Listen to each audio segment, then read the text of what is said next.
Alors, je m'appelle Michel Tafari. J'ai joué au Racing de 67 à 83. J'ai joué derrière, j'ai joué tous les postes sauf Troncarel. Voilà, donc j'ai toujours dépanné, moi, les postes quand il y avait un blessé, c'est moi qui jouais. J'ai fait mes études au lycée technique d'Oloron, Sainte-Marie. Et à Oloron-Sainte-Marie, on passait le concours EDF pour entrer à l'école de Gurcy, le Châtel. Voilà, donc ayant eu ce concours, je suis bien sûr monté à Paris. Et quand tu es à Gurcy-le-Châtel, automatiquement, tu signes au Racing. Alors tu passes un cap énorme. C'est-à-dire que tu sors d'un club de village, avec tout ce que ça représente, le village, le siège c'est le bistrot du coin, tu vois ça, et tu arrives à Paris, et là quand la première fois que tu reçois ta convocation pour les joueurs juniors, tu avais rendez-vous à la rue Éblé. Et quand tu arrives à la rue Éblé, tu te dis mais où je suis là? Un immeuble énorme, Racing Club de France marqué devant, et tu rentres dans cet immeuble, tu as un concierge qui filtre les entrées, tu montes au premier étage, je ne me rappelle pas si c'est le premier ou le deuxième, tu as le restaurant, à côté tu as les salles de judo, salles d'escrime, salles de basket, en bas tu as la piscine, un truc hors norme quoi. Une fois par semaine, on s'entraînait une fois par semaine, c'était le mercredi, voilà.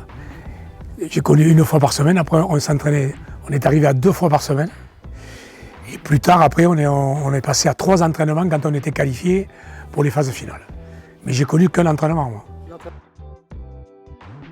Eh bien, on allait à Colombes. On se démerdait, on prenait soit tu prenais le bus, le métro, le bus. Bon, souvent, on avait des copains qui avaient des bagnoles. Donc, on y allait en voiture. Mais à Colombes, le soir, 19h, finissait à 21h. 21h, on allait casser la croûte à Royal-Villiers. Et tu finissais, voilà, c'était minuit, et le lendemain, boulot. Moi, j'ai eu des dirigeants extraordinaires. Le premier dirigeant que j'ai eu, c'est Albert de Maison. Monsieur de Maison c'était le secrétaire du club, c'était le papa des juniors. Voilà, on avait affaire à lui. Type charmant, adorable, qui te couvait, quoi, voilà, qui était. Après, Monsieur Leroux, patriarche, personnage exceptionnel. Hormis mes parents, il fait partie des 400 personnes que je vénérerai jusqu'à la fin de mes jours. Personnage, tu vois le gros sourcil, puis l'âge, tu vois, respect, tu vois, respect. Et puis tu es arrivé dans son bureau, tu ne t'asseyais pas, hein. Tu attendais qu'ils te disent. Mais il nous aimait, quoi. Moi j'ai un regret, c'est qu'il n'ait pas eu dans le club ou à Colombes une tribune à son nom, quoi. Il méritait amplement tout ça, quoi. On était comme des gosses, on était comme des gamins. Colombes, le stade de Colombes, mythique. Tu rentres dans le vestiaire de l'équipe de France. Tu t'assois, tu te dis, attends, qui c'est qu'il y avait là? Il y avait qui? Il y avait Lucien Mias, il y avait Michel Crost là, si, il y avait Walter Spanghero, il y avait Roger Martin, tous les gens qui nous ont fait rêver dans notre vie. Tu vois, quand tu étais jeune, c'était des gens qu'on badait. Voilà. Et tu te dis, tu te rends compte, je suis assis dans le vestiaire de l'équipe de France. Et la première fois que tu rentres dans le stade de Colombes, parce qu'à l'époque, il y avait un tunnel. Il y avait un tunnel et tu sortais dans le stade. Et nous, au début où je suis arrivé, nous, on empruntait le tunnel. Et là, la première fois que tu prends le tunnel pour entrer sur le stade de Colombes, et tu te dis, quand même, là, il y a de l'histoire, là, quand même. Moi, j'ai jamais touché d'argent du Racing. Je ne sais pas ce que c'est une prime de match, je ne sais pas ce que c'est de signer, d'avoir un truc. Par contre, on était logés, on avait droit à un repas par jour. Quand tu fais le calcul financièrement, c'est quand même important. On descendait dans les plus beaux hôtels en France quand on allait à l'extérieur. On a été l'un des premiers clubs à voyager en avion. Quand tu arrives en province, les mecs qui te regardaient, tu étais dans un autre monde. Tu as le pantalon, la chemise, le blazer, la cravate. Et ça, c'était bien parce que le fait d'avoir une tenue complète, tu n'avais pas de différence entre le fils d'ouvrier et le fils de personnes de la... Ouais, tu vois. UP, quoi, tu vois, tout le monde était à la même enseigne. Oui, parce qu'on était un peu jalousés, Alors, il faut savoir aussi, à l'époque, il y avait le Dumanoir. Et quand il y avait le Dumanoir, quand les équipes venaient à Paris, on mangeait tous ensemble, les deux équipes. Et il y a une anecdote qui est extraordinaire, c'est qu'un jour, Toulon vient manger avec nous. Et le repas, tu sais, c'était toujours steak purée, quoi. Et nous, c'était pas steak purée, c'était steak riz. Et quand on arrivait à Toulon, après, ils nous disaient « Oh, les mangeurs de riz !» Tu vois, on nous appelait les mangeurs de riz. Et le Dumanoir, tu étais invité au Dumanoir. Il y avait beaucoup d'équipes qui souhaitaient faire le challenge Yves Dumanoir. Bon, il faut savoir quand même que le Racing est organisateur de Dumanoir, mais que le Racing ne l'a jamais gagné. Jamais. Ça te permettait de préparer ton championnat, parce que nous, on démarrait la saison quand même de championnat au mois d'octobre. Hein. On n'en démarrait pas au mois de juillet ou au mois d'août maintenant. Donc l'invitation qui se faisait au Dumanoir était en fonction de l'équipe qui jouait, comment elle jouait, parce que c'était un jeu flamboyant, c'était pas le jeu brutal, le truc, voilà. Donc. Il y avait un truc qui était, à l'époque, il y avait l'article 19. L'article 19, c'était tu ne pouvais pas muter dans un club si tu n'avais pas l'accord entre le club de Dumanoir. C'est-à-dire que moi, je joue au Racing, si je veux aller jouer à Dax, il fallait que je prévienne mon président, que le président de Dax prévienne mon président en lui disant voilà, j'aurais envie. Il y avait quand même une. Et si le club n'était pas d'accord, il y avait l'article 19, ça veut dire que tu étais suspendu un an. Tu pouvais pas.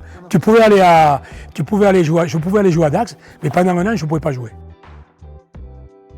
On a joué à 48 clubs, 64 clubs, même 80 à une époque. Tu allais jouer à la Voulte, tu allais jouer à Romans. Tu allais jouer à Bourg-en-Bresse, tu allais jouer à Saint-Claude, à Saint-Vincent-de-Tyrosse, tu allais jouer partout en France. Voilà. Donc alors il y avait des poules qui étaient faites, hein, voilà. Et ces clubs, ils n'ont pas disparu puisqu'ils existent encore, mais au haut niveau, ils ont disparu complètement. Ben oui, quand tu allais jouer à La Volannais, c'était une expédition. Tu allais jouer à Montchanin, c'était une expédition. Tu as parlé de Toulon. Mayol maintenant, avec le pilou-pilou, c'est de la rigolade. C'est de la rigolade. Nous, on arrivait à Toulon, tu arrivais sur le terrain, tu restais 5 minutes au milieu du terrain. Tu avais un mec qui avait la trompette et qui te jouait la sonnerie aux morts, et tu avais le brouhaha du public qui ça tapait sur les balustrades et tout. Et là, tu avais les 15 fous de Toulon qui rentraient et comme une furie, quoi. Alors, je te dis pas, l'arbitre, déjà... Il y avait arbitrage à la maison, mais c'était, tu prenais un coup de chausson, tu prenais un marron, les arbitres de touche n'intervenaient pas, l'arbitre souvent il ne voyait rien, c'était comme ça, donc ce qu'on appelait l'arbitrage à la maison. Hein, voilà, donc, moi je dis toujours, qui ne connaît pas Mayol n'a pas joué au rugby. Voilà. Oui, non, bien sûr, je regarde le rugby. Bien sûr, mon club de cœur, c'est le Racing.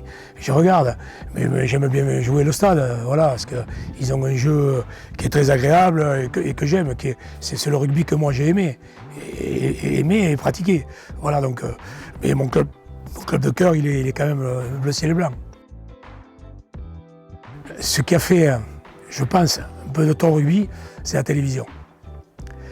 C'est-à-dire que tout maintenant, quand je vois quand même, l'autre jour un reportage sur l'équipe de France, et que je vois qu'il y a une salle qui est pleine d'ordinateurs, de tablettes, et que les mecs ils regardent sans cesse ce truc, on a enlevé l'intuition du joueur. Il y a quelque chose qui a disparu. Les mecs sont stéréotypés, et c'est ce qui me... Moi, j'avais une liberté totale sur le terrain. Moi, j'avais dit, alors là, tu vas jouer là. Quand tu es là, tu vas jouer comme ça. Quand tu es là, tu vas... Non, on avait une liberté totale et un esprit créatif qu'on ne trouve plus maintenant, quoi. C'est la professionnalisation du rugby qui fait qu'il y a de l'enjeu, il y a de l'argent, on veut faire carrière, c'est leur métier. Nous, ce n'était pas notre métier. Nous, le lundi matin, il fallait aller au boulot. Moi, quand j'ai joué en équipe de France, j'ai quitté le bureau un mercredi à 17h. Et le lundi matin, j'étais au bureau. Moi, ces années au Racing, pour moi, ça a été ma deuxième famille. Et je dois dire que j'y ai passé une jeunesse exceptionnelle. Tu rencontres des gens exceptionnels, que ce soit des dirigeants. Bon, on parlait de la Croix-Catalan, par exemple. Tu rencontrais tout le monde. Tu rencontrais le monde économique, tu rencontrais le monde politique, tu rencontrais le monde artistique. Moi, il y avait une secrétaire à la Gaz de France qui était l'épouvantail de tout l'immeuble. Même les directeurs la craignaient. Ils disaient, quand elle l'appelait, les mecs, ils étaient comme ça.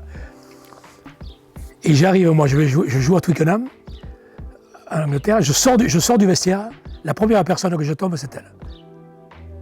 Je dis, mais qu'est-ce que vous faites là? Elle me dit, je suis venu vous voir jouer. Alors que dans l'immeuble, tous les directeurs, moi, mon patron me disait, oh, il y a Madame Mikaelian qui a appelé, va voir ce qu'elle fait, ce qu'il avait là.